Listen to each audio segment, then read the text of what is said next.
Hey guys, JB here from Alpha Wolf Consulting, coming to you with the next segment of the activities, which is retrospection, how to look back on past experiences. Okay, so this is a bit of an activity that I put together that just helps you in what I call advanced thinking or advanced problem solving. Okay, so when we're able to look back on past experiences, because one of the things to remember, okay, is in the moment when we're going through these experiences or these situations or these conversations, there's a lot of information, that is missed because it's happening so quickly, and our conscious brain, which is our conscious thought, can only take in so much data. So the remainder of the data that we can't consciously be aware of, or that we're not consciously aware of, is stored in our subconscious. So this is a process that I created for myself, which helps me to look back on past experiences. But an important thing about this process is that it involves a little bit of psychology, kinesiology practices in understanding how to get full brain activation and understanding, how to access those parts of your subconscious with your conscious mind. Okay.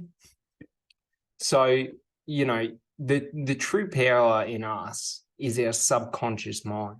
Our subconscious, our subconscious mind, okay, can store a multitude more data than our conscious mind has, but also, okay, it moves quicker. It assesses things. It picks up things at a quicker rate.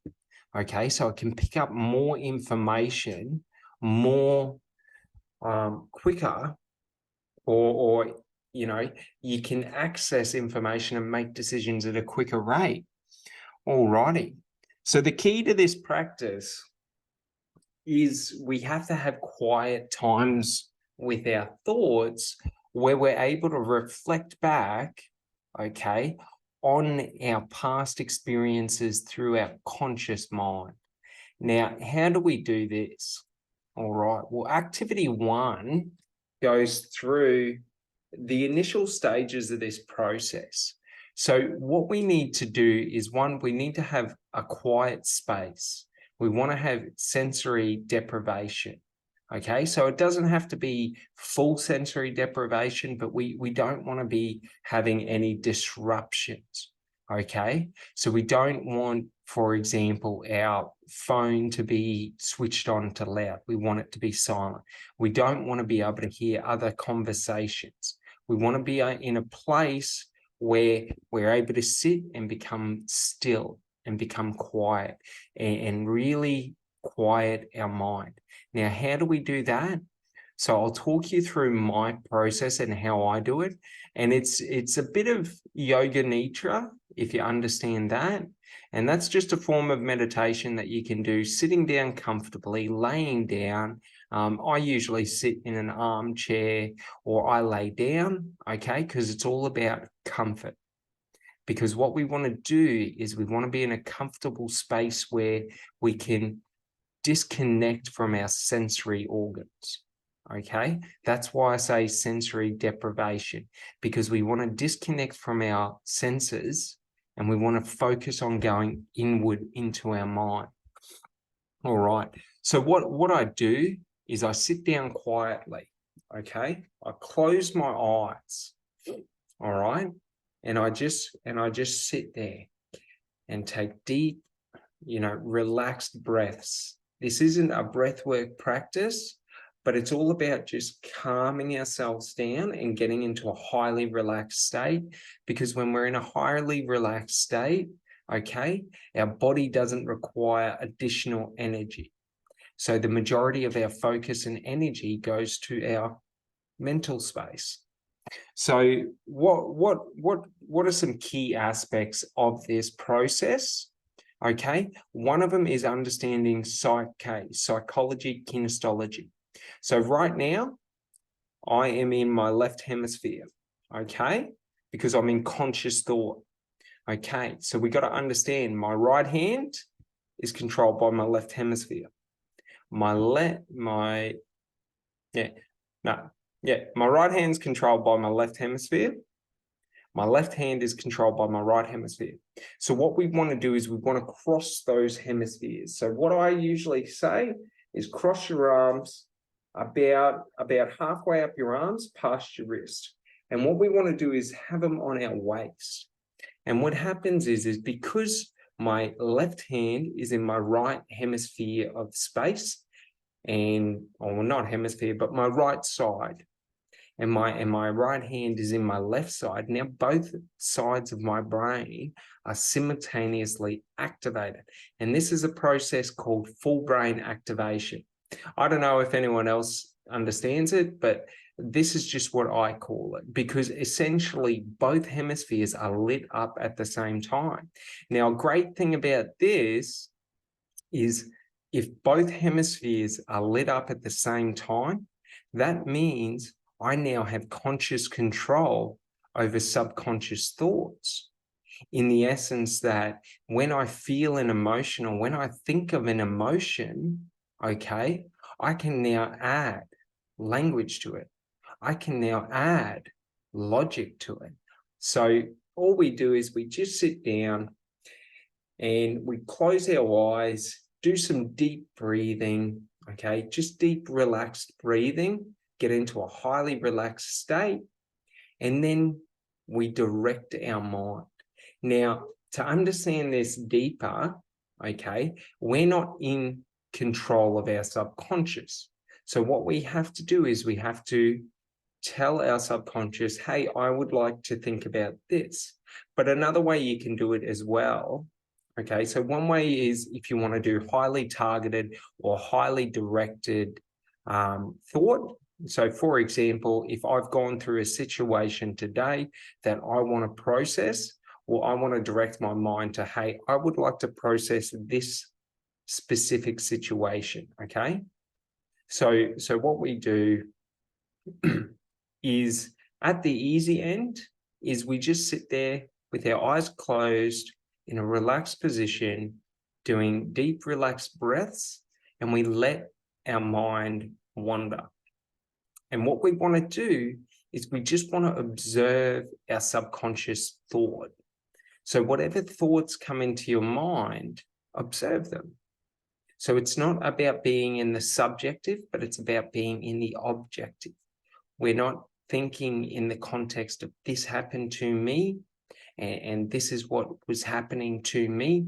We're just looking at it from a third-party perspective, going through and analyzing what happened and looking back and exploring those thoughts. Now, the way I say it is you can do it to the extent that you feel comfortable. So if at any point the emotions or the thoughts start to overwhelm you, you can stop. Okay, but it's a really good process to being able to really look back on them and start analyzing those emotional states you were in. Analyzing, you know, how did you behave? How did you react to that situation? You know, really looking deep at yourself. And a key thing to remember, okay, is there can't be any bullshit stories. So we can't talk shit to ourselves, okay? Many of us live our lives lying to ourselves. I lived my life, a large part of my life, lying to myself that every problem was someone else's. But for this process to really work, what we have to understand is we've got to look at the good, the bad, and the ugly about us. We've got to shine a light on those darkest parts of ourselves. So, for example, if I didn't act the way I wanted to act, if I was an asshole, mean, if I was insensitive, if I was, you know, condescending, or any of those things, I have to admit that to myself. And I have to have the fortitude within myself to be willing to admit those less appealing parts of myself to myself, because that's how we work through it and how we grow. And another thing is okay, we want to document, okay, for the first bit. So we can either document in our mind, okay, of putting enough conscious thought to focus on remembering these things, but we also want to document in a journal. So just having a notepad that we can write down anything. And the way it goes is while we're exploring these situations, these, memories, these emotions, whatever it may be, okay, these feelings, behaviors, beliefs, okay, we want to be able to document it so that we can reflect on it even more, so that we can bring it into our awareness. And the only way we bring those aspects of ourselves into our awareness is through focusing on becoming aware of them. So not letting ourselves forget about it. But we also have to let go. So another good little practice that I personally do is I ask my subconscious, when I have worked through what I need to work through in this situation, okay, or with this memory, or whatever it may be, okay, I ask my subconscious, okay, we don't need to hold on to that anymore. We can let that go, okay? And I say to myself, to my subconscious is called the beast. I'll get into that in the next segment, okay? And in the next segment, I'll go through it as to why I come to that conclusion in terms of why I associate that identity with my subconscious. But basically, I will say to myself, the beast, to my subconscious, okay, is I'll say, okay, can you please let go of this? Okay, let go of anything that does not serve my highest good or my best good. Anything that we do not need to hold on to, we can let go of. And this is a practice of one, we got to develop two identities because we have two consciousnesses in our brain. There's the conscious mind and the subconscious mind, okay? So we want to have an identity for our subconscious mind because we do not directly control it, okay? And the reason why I say we do not directly control it is because you and me do not control our heartbeat. We do not control our subconscious thought processes, okay? Our subconscious thought processes are controlled by our subconscious, okay? And it's not to say that, this is something that's disjointed from me. It's not that we have multiple personalities, but we have different forms of consciousness. Because at any moment, my subconscious is doing a multitude of activities and tasks that I have no idea that it's doing. For example, regenerating my cells, taking those breaths. I don't think about breathing, I just breathe. You know what I mean? Processing core information. Like, have you ever had a gut feeling on something? That is your subconscious. Now, the reason why your gut feeling is usually, correct in terms of, have you ever had an experience where you met someone and there was something a bit off by them and you couldn't put your finger on it? And then days or weeks or hours later, they do something and you're like, I knew there was something with that. The reason for that is because our subconscious is taking up so much data. So when we're in an engagement with someone and we're in a conversation, our subconscious is measuring facial expressions, body language, tonality, and it is processing all this data and connecting all the dots at such a rapid rate that we are not conscious of it. All right. So the key to this, to activity one, is that we don't want to force or direct our thought, but what we want to do is we just want to explore our thoughts, explore our memories, explore our past experiences. And we want to let our subconscious direct it, okay? And how we do that is through the language we use, by asking, okay? By saying to our subconscious, I would like to see what is going on. Or I would like to, for example, let's say you had a fight with your partner the morning of. So I would like to go through that information of that fight. I would like to be presented with it. Can you please show me what I may not have seen? Okay. And it's understanding and having this conversation that really allows us, and having a separate identity allows us to basically construct two consciousnesses in our brain. So for me, there's Justin and the beast. Justin is the conscious me and the beast is the subconscious me. Okay. Alrighty. Now, activity 2 is a little bit more advanced than activity 1. Okay. So this process, now that we get more advanced, is we're looking at emotional trauma or emotional pain. We're even looking at things like traumatic experiences. So for me personally, okay, as a child, okay, from the ages of like 7 or 8 until I was about 16 or 17, okay, I had many experiences as a child where I was physically threatened by random strangers on the street, okay, because I was weak, because I couldn't defend myself. I had people stop me in the street and try to attack me.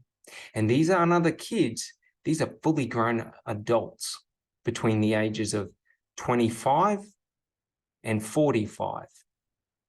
And what that caused in me was a lot of PTSD. And not so much that it's to the extent of, you know, of what a combat soldier would go through, but it is quite traumatic, okay? Now, in all of those situations, I was always lucky, okay? It never escalated to me being physically assaulted. But what that did is that intimidated me and that caused fear in me. So I lived for about 8 years in fear of random attack by adults. And this wasn't 1 or 2 occasions. This was 1 or 2 occasions a week, a fortnight, or a month for my life. Okay? And that is why in this moment, when I became 16, I made myself a promise that I would never be weak again.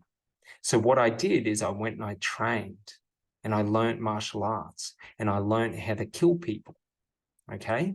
I learned how to defend myself to the maximum level.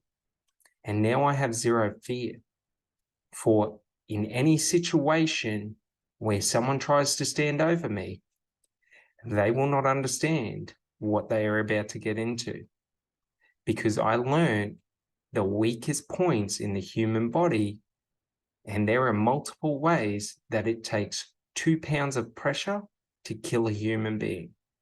Okay. Now, I'm not promoting violence or anything like that, but throughout my life, okay, as a child and a young adult and a teenager, I was taught that there are predators in this world that seek to prey on weak people, that seek to prey on those that cannot defend themselves. And now, no one challenges me because I don't know. I wish they would. I wish they would come for me. I seek them. All right. But the other thing is that this caused me to have a form of PTSD, to where, okay, throughout my 20s, no matter where I was, I assessed people on how I would kill them if I needed to. Anyone. So if I was walking through a shopping center, every male that was in front of me, okay, that came past me, I would assess how I would attack them should they come against me. Okay. I kept myself in a high level of physical ability, which I call apex, being at the top of your game. So that isn't being the best of the best.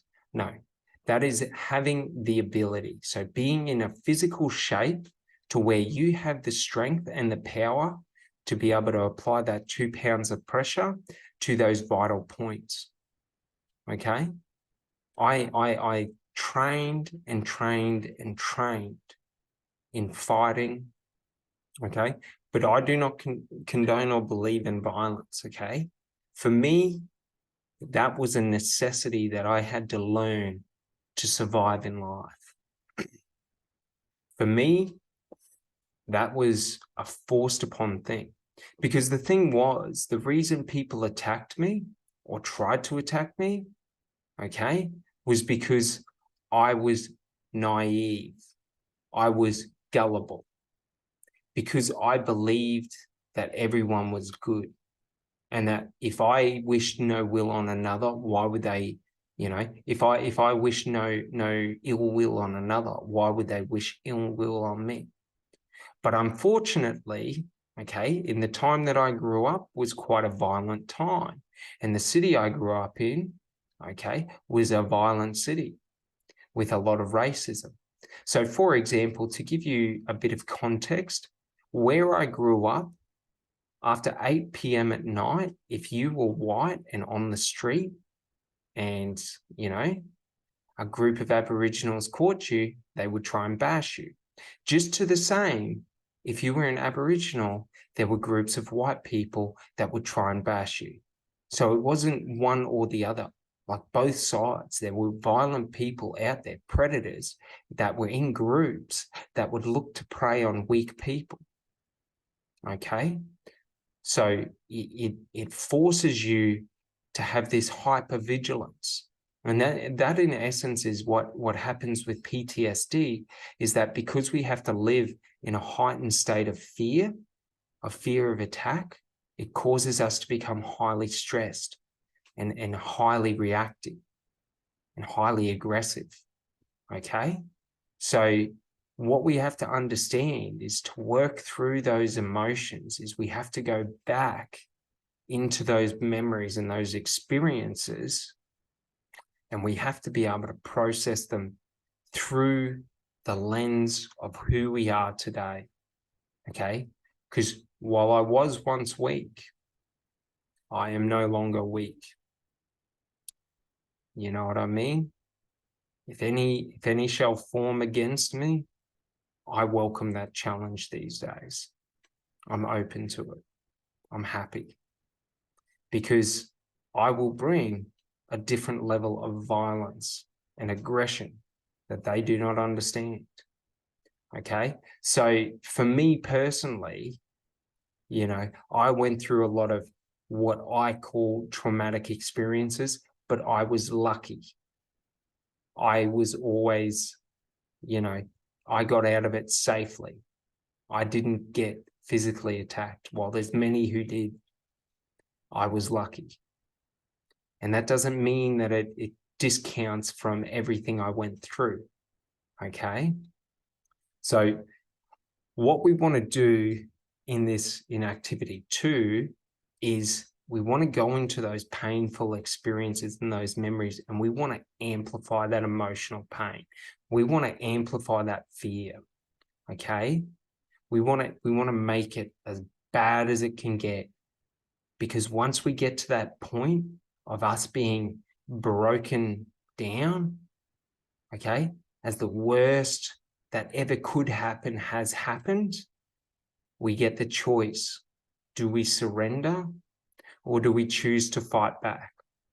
Do we choose to accept that this lowest point is going to be our lowest point in life? Or do we accept, or do we accept the challenge that no, regardless of what has happened, okay, throughout our life, throughout these experiences do not define who I am. They do not define me. I had the choice that I could become, based on what I went through as a child, that I could become highly aggressive and attack people. I had the power. I had the ability. I could walk around. I could find people who were weaker than me and prey on them. But I chose no. That does not define me. I will use my strength only to protect people, never against people. So, like, we get these choices when we go to the darkest places, okay? And when we force ourselves and we amplify that pain, no other pain will ever get to that point, because there is nothing another human being could ever do to me that is worse than what I can do to myself in my mind. And that was a realization I had. And what gave me strength was that there was nothing they could do to break me. There was nothing they could do to give me fear, okay? But I lived in a fear-based mentality because of that. It caused me to always fear how I would respond, because when I was 8, 9, 10, and 13, when these adults tried to attack me, I could not respond. I didn't have the physical ability. They were 80 to 100 kilos and I was 30 kilos. I had no abilities. But now I have the ability. So that's the thing you got to understand, is with these past emotional traumas and these past experiences, we don't look back on them through the lens of who we used to be. We look back on them through the lens of who we are now. And we choose to accept that I was once weak and I could not defend myself, but I have reconciled that. I now can. So we have to do that. Otherwise, we'll always live in fear of those memories, because those memories are a disempowered state of who we were.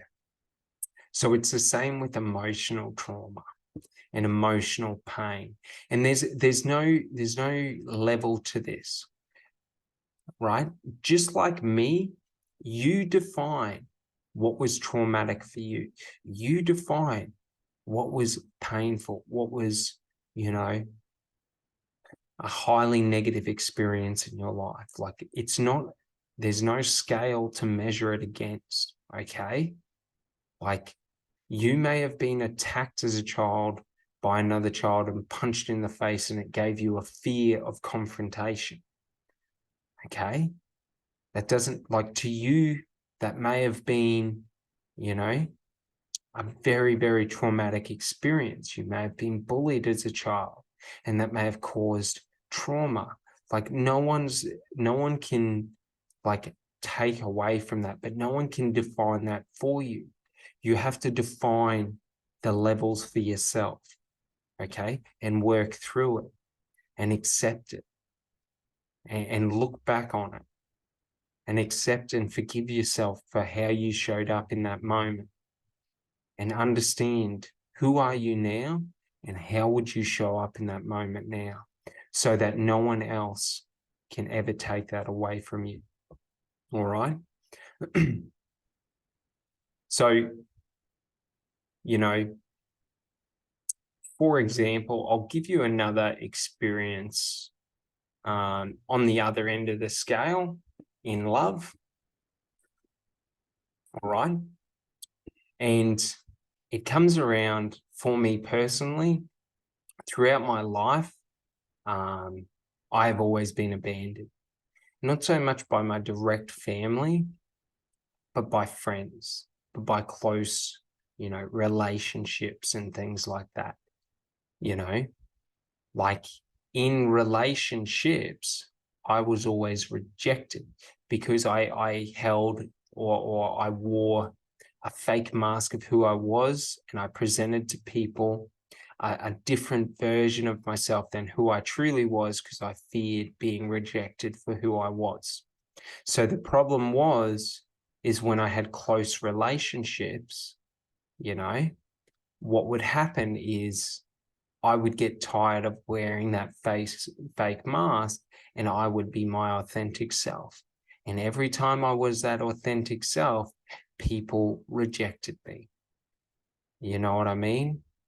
So what that used to do is that used to cause a fear of abandonment, a fear of being my true self, a fear of being authentic, a fear that I was never good enough, that I'd never be good enough. And it caused me to have very, very strong codependency issues. So what I want to go through is a situation that I had a couple months ago where I went through that same experience. And, you know, I was going through and I was developing this process, just trying to process and deal with it myself. Okay. And what happened is I realized that whenever in the past I felt those feelings of fear, those feelings of lack of worthlessness, of never being good enough and all of that, and rejection and loss, I would always avoid them. But that's what this process is about. This process is about not avoiding those emotions, and we want to amplify them. Because when we amplify them and we work through them, we become stronger. Because if we can survive that amplified pain, the real pain is never going to be as bad. Because no pain can ever be as bad as the pain we create up here. You know, that fear, that loss of, you know. And what I would do is I would try and tear myself down to the point of, you know, everyone's going to reject me. And I would let that narrative run. You know, I'm not good enough. I'm never going to be good enough. And I'd let it get to the climax, to where I felt as low as I could go. And then I would give myself one or two choices. Is that the reality I'm going to live in? Or am I going to choose to have a different reality? Because that's the beauty of this. When we get to our lowest point, we get that choice. Do we give up or do we continue fighting? Now, if we choose to give up, we will forever live that way. And what giving up looks like, all right, is giving up is we repress our emotions. We choose to not deal with them. We choose to not face them. We choose to not face those fears. We choose to repress them. And what happens when we repress trauma, especially emotional trauma, is it manifests in negative behavioral patterns. For example, you know, I would have compulsions to drink at the high, like to binge drink, you know, to push myself. I had, you know, those self-destructive patterns, and those self-destructive patterns came from me not dealing with emotional trauma. So subconsciously, I would always, it would bring it back up. And every time it brought those emotions back up, I would need to drink. I would need to, you know, try and deal with it through drugs and other things like that. So what we got to understand is we cannot repress our emotional trauma or our trauma. Because like PTSD, okay, when we repress it and we don't deal with it, it manifests in night terrors. It manifests in waking up in fear, in unrealistic expectations of fear, to where we just have these unknown urges, these you know, these impulses of just feeling panic, trapped and fearful, you know. So we have to learn to lean into our emotions and experience them. And while it is hard, okay, and what I mean by like lean into it is when I'm going through this process, okay, I'm bringing myself to the lowest point, to where I'm crying, to where I'm asking the universe, God, why does this happen to me? Why is this happening? Like, I'm bringing myself to that point to where I am stripping back all of that ego. I'm stripping back all of that posturing, all of that, you know, that self-masculinity, that that I'm strong, I'm good, that didn't hurt me. Because we have to understand even the smallest things hurt us.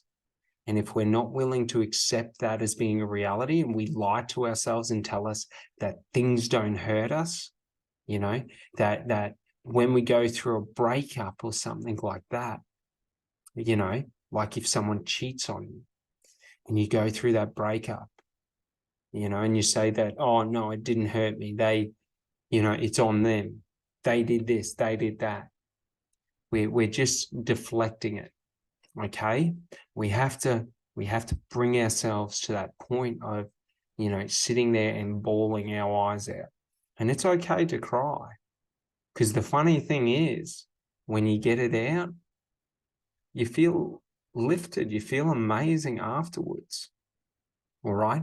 So what this process does, by activating the full brain, by crossing our arms, all right, by crossing our legs at the same time, by doing deep breathing, by accepting those aspects of ourselves, those times, by really going through it and looking at it, okay, we're able to really work through those emotions. We're able to really get in there and understand, it's not that bad. It never was that bad.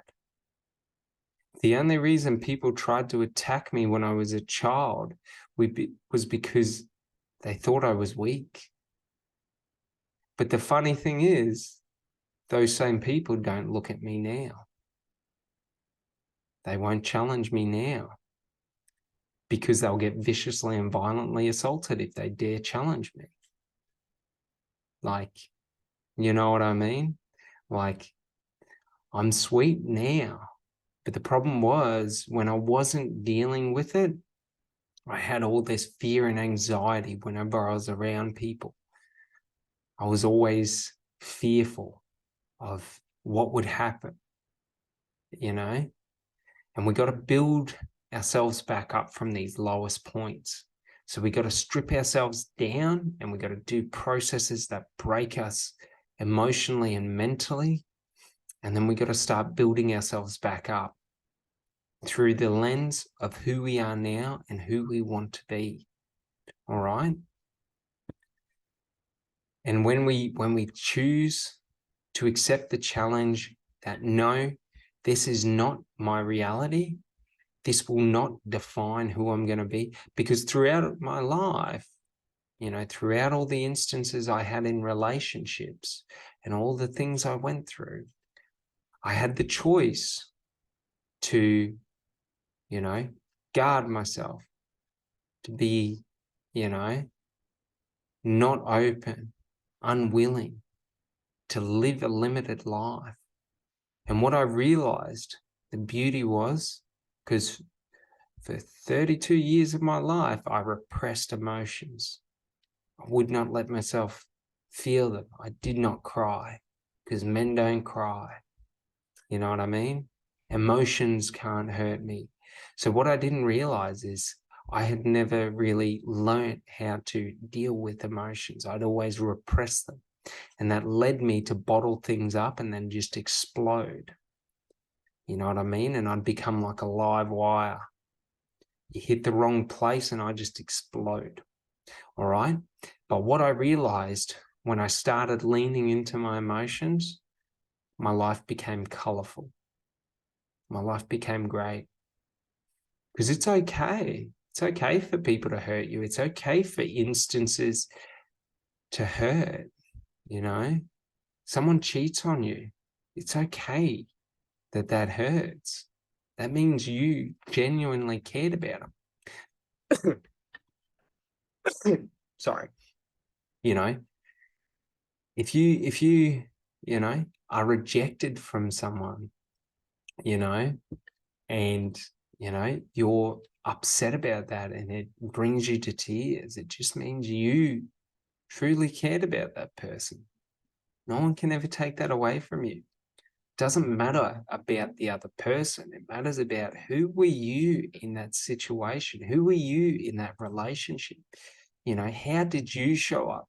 And how do you want to continue showing up in the future? That's where the power comes from. The power comes from that understanding that in life, nothing can break us.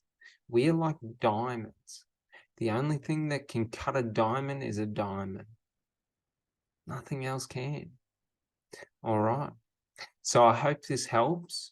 And yeah, the real important thing to remember is in activity 2, we have to bring ourselves down through amplifying the pain, through amplifying the trauma to that lowest point, to where we feel we cannot get any lower. And then we have to present ourselves with a question. Is this going to be my reality for the rest of my life? Or am I going to choose to live differently? And if we choose to live differently, we have to put in the work to rebuild ourselves up. And if we rebuild ourselves up, that foundation is not cracked. That foundation will never be shaken. That foundation is rock solid. No one can do anything, okay? No one can ever break that, because no one can ever put you through the level of pain and trauma that your mind can put you through, no matter what they do to you. All right, I hope this gives you strength, and I hope it gives you freedom. Have a great day.